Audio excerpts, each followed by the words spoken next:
Hi, this is Jessica with Evans Family Farm. Thanks for joining us. A little bit about me. We are kind of one of those odd stories where we didn't grow up backgrounds in farming at all. We had a little bit of a kind of backyard homestead. It's kind of how it all got started. Now we're in central North Carolina where we raise pastured proteins. So poultry, pork, lamb, beef, and eggs, all on pasture in a regenerative, like multi-species rotation system.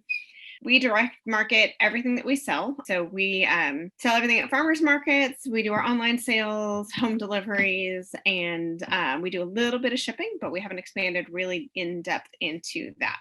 We are primarily market into our local urban areas. So we're about 45 minutes north of Charlotte, North Carolina. And that's our primary like Saturday farmers market during a farm season or growing season, I should say. And then we're going to be doing a secondary market in another metropolitan area north of us. So we're kind of hitting both directions. We found that that's really kind of our most profitable key audience. We originally started, I guess, kind of our hobby farm in Southern California, where we're from, where we did a backyard little homestead, just raising food for ourselves. Kind of got the farming bug there, and then had the dream of starting a new farm, and always wanted to leave Southern California.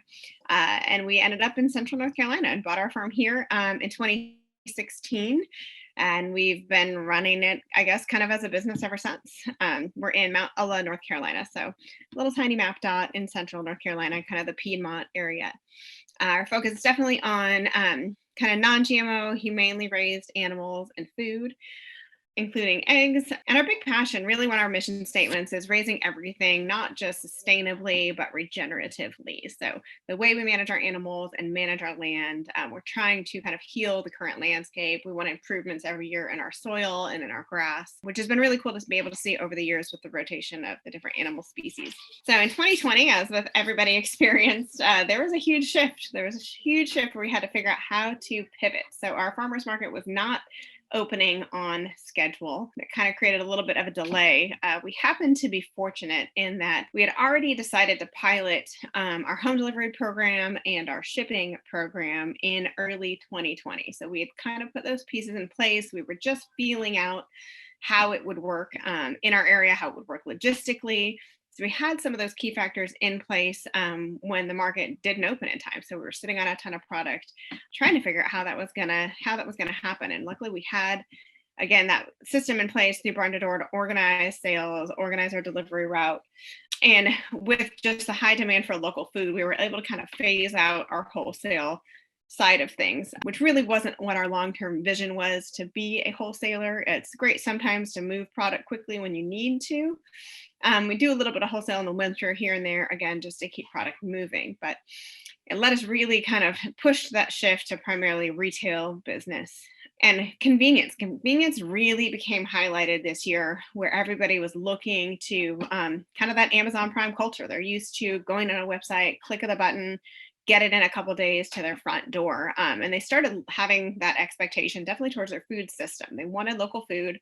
You know, meat counters were empty at grocery stores, and people started to panic and flood towards the local food scene, which was great. And with that, that really just gave us a chance to not only get some new customers, but then focus on that retention. So you have a lot of good, panic customers that'll try your stuff first time, but we wanted to really have a good customer experience that would keep a lot of those people coming back. How what we have in place really helped with that customer retention was making it convenient, having a simple, streamlined website, making delivery or pickup super easy for customers to select, and by actually keeping those options simple. So instead of having 10 pickup locations, we have 3. They can pick up at the market, or they can pick up on farm, or if sometimes we'd have organized stops in a central location where we knew we had a lot of customers. It's just that one stop. That seemed to be really helpful for people to have just kind of limited options, and made things a lot simpler for everybody. And so the home delivery was an option. Luckily, with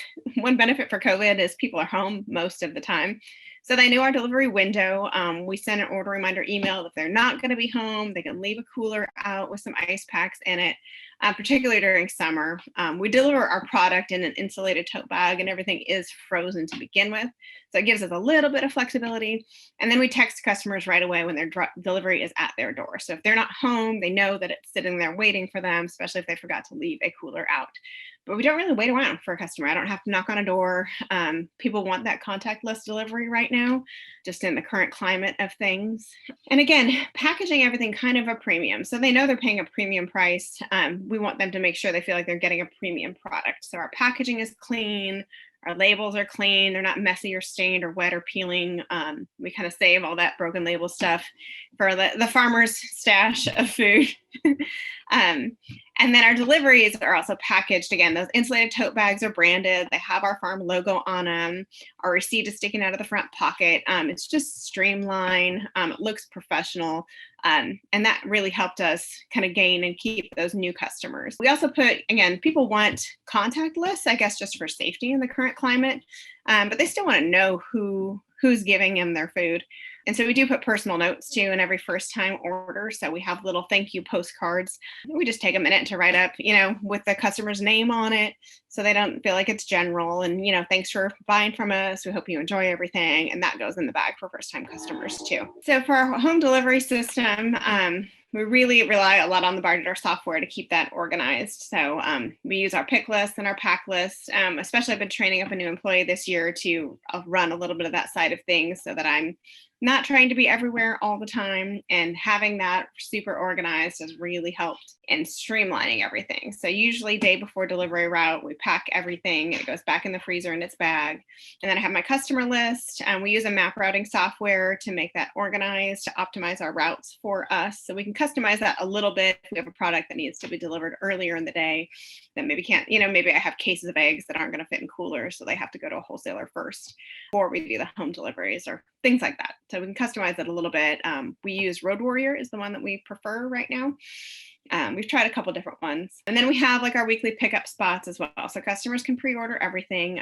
Even our farmers market customers, we have like a self-serve pickup at one of our farmers markets. So they can pre-order. They don't have to come to the farmers market stand, but they can still get their stuff. That also allows us to expand our customer base beyond our delivery route, because we kept our route simple as well. Like I can't be driving over, 20 counties to get to everybody. So I have my delivery route. Anybody not on that route can pick a different option. So again, we got to keep things simple for us to be profitable and efficient, and keep things simple for the buyer as well. They have consistent access to our products because they can order anytime, they can pick up multiple days a week, and they can pick up on farm too. We kind of expand that. We have a self-serve freezer on the farm, so they can order ahead of time and select farm pickup, and I don't have to be there for them to get their order. We have a freezer outside. Again, those bags are packed with their name on it. It has a big sign on the freezer that says pick up orders here. We try and make it, again, simplified, so it's not intimidating for a customer too, especially for an on-farm pickup.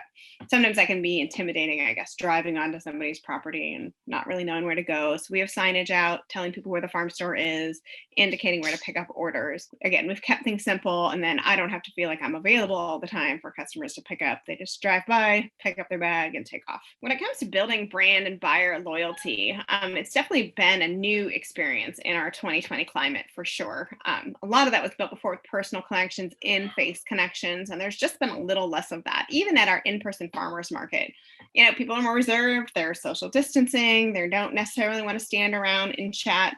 And so we've been trying to do as many things as possible to still keep that connection personal. So for example, every time we have a new order for a first-time customer online, even if they've been an in-person order, we always put a little handwritten note in their bag.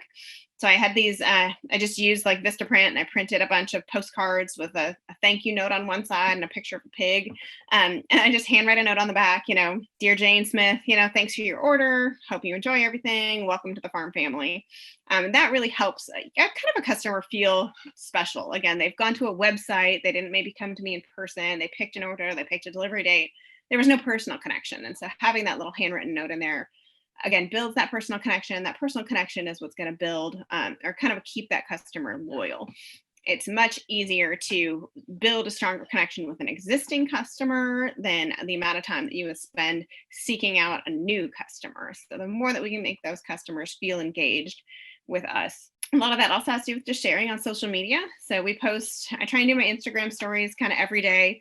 I set time in the morning. I'll just post a few things on there about what's been going on, which means I have to take pictures too. So I try and always have my phone on me around the farm to take just little random pictures of things that may seem tedious to me, but that a farm follower is going to find interesting. So we share just little pieces of our story every day. I do like a profile post probably 2 or 3 times a week. I use my stories a lot more. Kind of a way to beat the algorithms too, is they don't filter your stories. So anybody who follows your stories will see your stories versus I think you only get maybe 30% of your audience on your profile posts. And we keep our customers in the loop on what's going on through our email marketing as well. So that's been huge. Not just our social media, which is kind of glamorous, but email marketing has been really, again, that key connection to that existing customer. So we send out order reminders every single week. I always get hits on those, even though they seem kind of impersonal or tedious. It always results in sales when I post those reminders. And then twice a month, I try and send out a newsletter through MailChimp.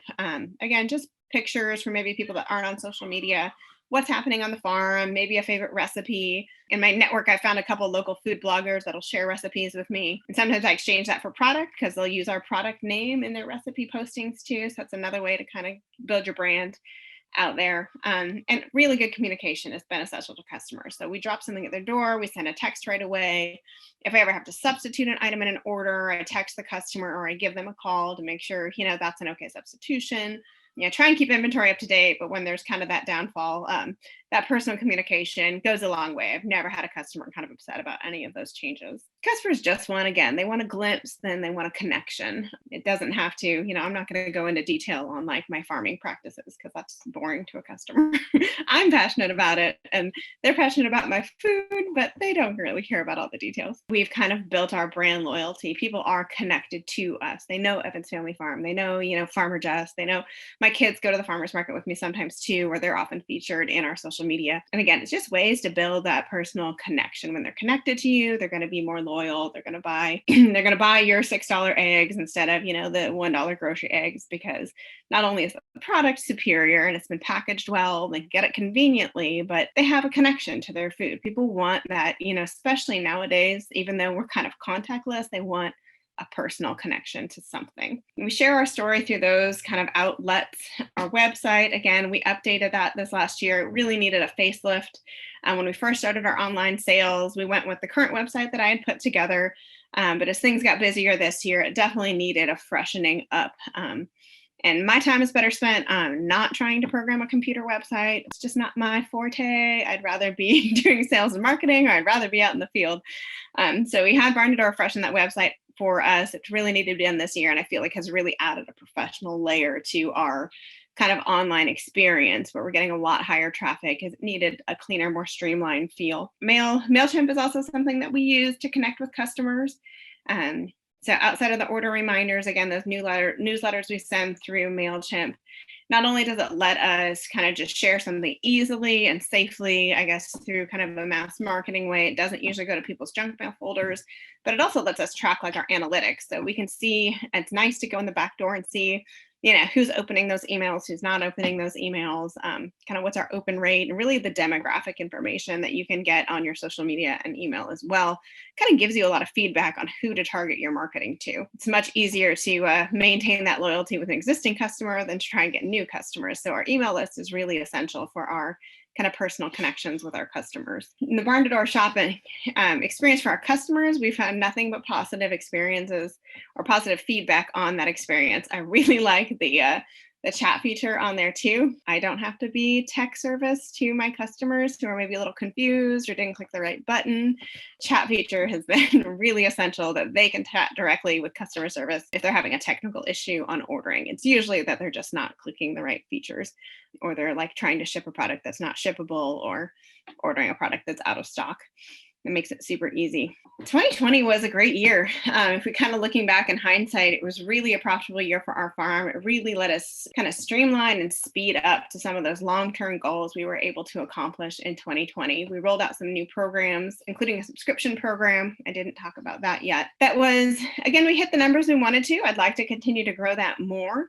Same thing like a CSA. It's just like a meat CSA. We have a monthly and a biweekly option for customers. that has been, again, a lot of those programs just worked smooth this year. Again, we were able to work out some of the kinks, try new programs when it came to like mapping delivery routes and things like that. So now that 2020 is wrapped up and we're in the beginnings of 2021, it was our goal setting time for sure. 2020 was huge for us.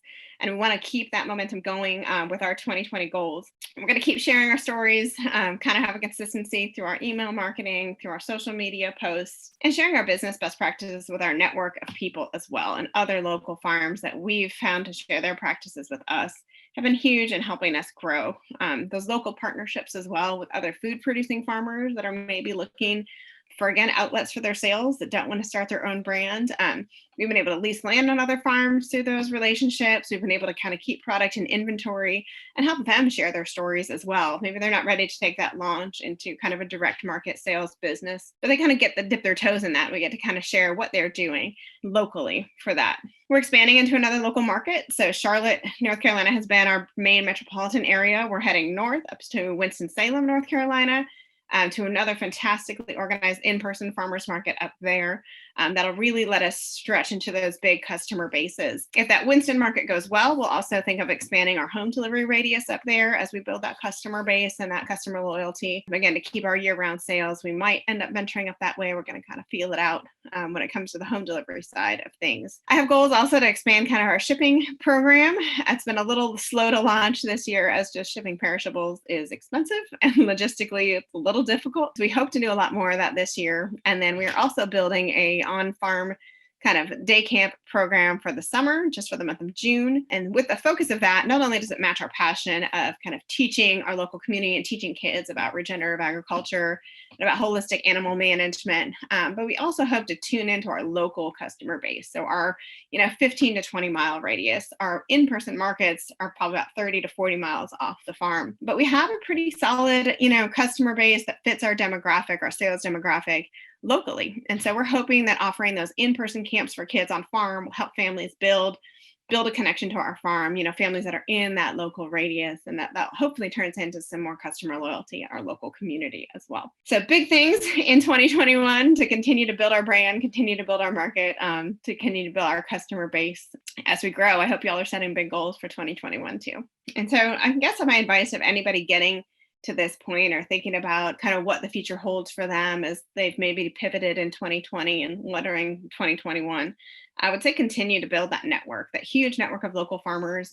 We can be very self-isolating. We want to be an island on our tractor in the field by ourselves. But that network of people doing what we do, like-minded people, has been so helpful, not just for sales and business, but even just mental health, having somebody to kind of collaborate with, to complain with sometimes when the weather's terrible or the sales are bad, or having a huge network, whether it's online or in person, has been really essential to us this year. And to learn how to pivot, that was also essential this year.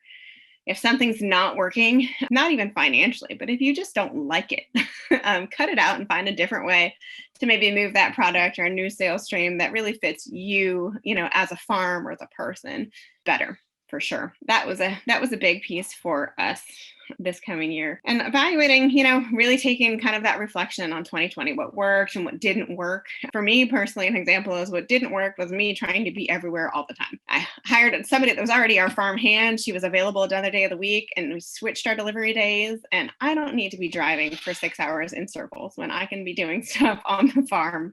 So hiring out those tedious things, so again, I can focus on what's profitable for our farm, was a huge piece, a learning piece for me too. Maybe I'm a bit of control freak. It was a little hard to let things go, but I can't be everything all the time. That's not a successful business plan. So learning again, also how to sub those things out, how to hire labor, reliable labor that's going to make you more profitable in the long run, and to share your story, share things that you think are tedious and boring, your daily chores, your feeding of animals, your weeding of flower beds. People just, again, they want that connection. They want to see that glimpse. Most of our customers live in cities and maybe suburbs. They live in apartments and they have, their only animal experience is their pet dog. So they want to see those mundane things are entertaining for them. It's a voyeuristic world, right? That's why reality TV is so successful. Don't be afraid to share that. Share those little pieces, again, that builds that connection when maybe you have less in-person connections with your customer base. So thanks for joining. Thanks for listening. If you want to find out more about us, it's evansfamilyfarm.com. You can find us on Instagram and social at Evans Family Farm NC for North Carolina. Feel free to reach out to me on either of those mediums if you have any questions about what we're doing or what's working for us this year.